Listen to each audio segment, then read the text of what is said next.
Hey friends, welcome back to another video. My name is Lefebvre, and today we are on day 26 of our 31 days of watercolor paintings. So today we are going to be painting one of my favorite delicate flowers, a delphinium. So let's jump in and get started.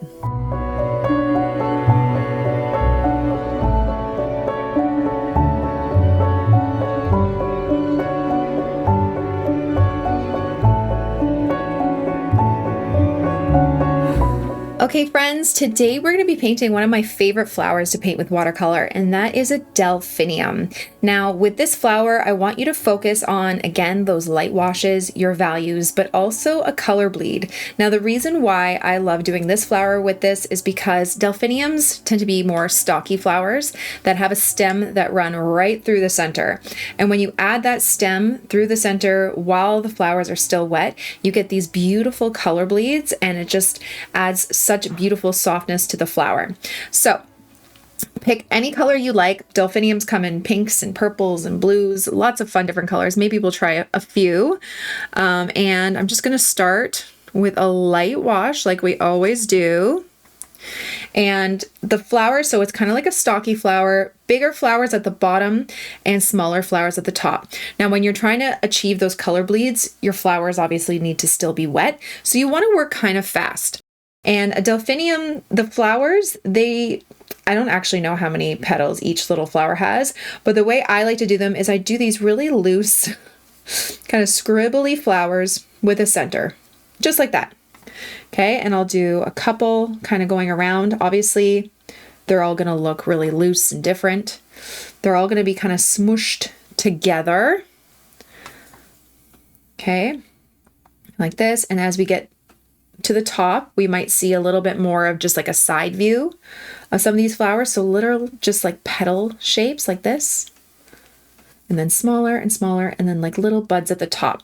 Now, before this dries, that's when you want to add in your stem to get that color bleed. So I'm going to pick my green, and I'm going to do a stem that runs right through, obviously not overlapping some of the flowers, but it's going to branch off and touch each individual flower. Okay, and then at the top, you have some smaller little green buds, like so. And that green just really brings out such a beautiful look to your flower that kind of holds it all together. Now, again, this paper is a little bit trickier to work on. Some parts have started to dry a little bit, so I'm just using a clean, damp brush just to move it around a little bit. But for the most part, that's pretty good. The green kind of took over these buds just a little bit. If you want to add in a little bit more color to it while it's still wet, you can always go back and do that. But that's honestly about it. So let's do another color one. Let's do pink. Okay, so maybe we'll just make it like it's behind this one. So I'm using a decent amount of water, trying to get these really loose shapes, just like a center in the middle. Not all of them are going to have that white center, and that's fine. Like I said, we're just going to do like little scribbles for some of the side views. Like that. Like that. And then a little bit smaller as you get closer to the top. Okay, and the trickiest part is just kind of trying to keep everything decently wet so you get those color bleeds. Grab your green, not too much water. You don't want it to overtake everything. And we're going to go and touch each flower individually. Okay, so this practice today is going to help you to learn how to work faster.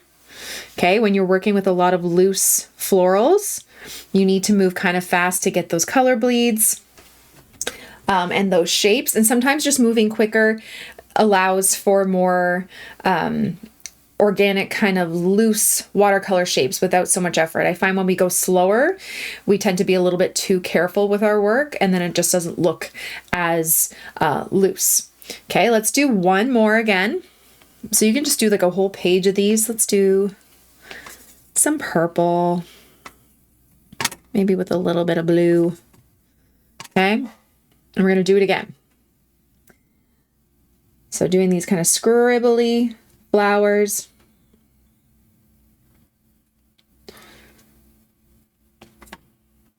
If you want to practice like the scribbly flowers beforehand, before you go into creating the full stalk, just to kind of get used to the shapes, you can always do that. Make sure it's nice and wet. Like that, just little dabs. Then grab your green and slowly touch the flowers. So again, this also helps you to recognize how much paint you want on your brush when you're doing the color bleeds. If you have too much water and too much paint, the bleeds are going to overtake all the flowers. So you can dab your brush on your paper quickly before you go back in with that green. I'm going to do a couple little green buds coming off the side. Like so. And there you go. Now, before we do any detail to these flowers, I'm just going to do some quick little leaves at the bottom, just so they don't look so bare.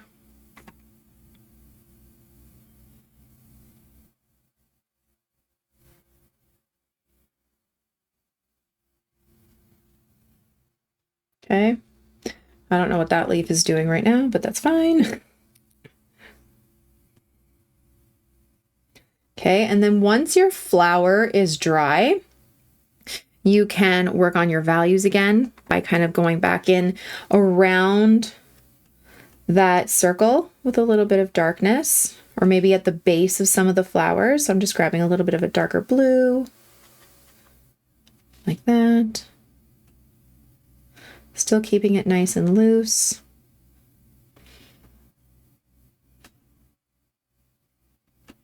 Like that, and then I might go back in right to the center of the flowers and just do a couple of little yellow dots to finish it off. Okay? Same thing with the pink. Adding some little shadows, some darker lines if you want to kind of make it look like one of the petals or one of the flowers is in front of the other. You can darken the other flower like that so it stands out a bit more, and then just add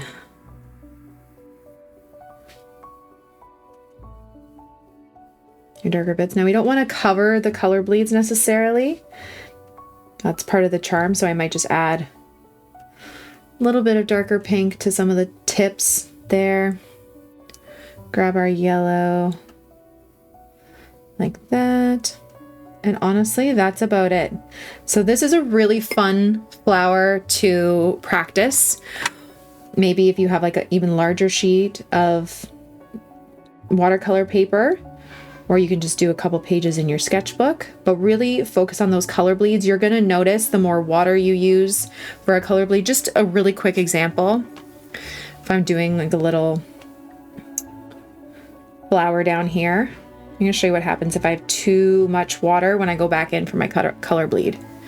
Okay, and I do a color bleed, it will take over. Okay, so just have a little bit less water and paint on your brush when you're doing those color bleeds, or try it like that just to kind of get used to seeing what it can do. And yeah, that's about it. So I'm just going to try and erase this. Really quick tip, if you want to erase your watercolor, you can lift it while it's still wet and then just take some clean water and just gently, gently, gently scrub it and continue lifting. So that doesn't work with every color, but a lot of colors it does. So there you go. There are our fun delphinium flowers for today. Give it a try and let me know how it goes. Thank you all so much for watching, and I will see you for tomorrow's video. Have a great day, guys. Bye.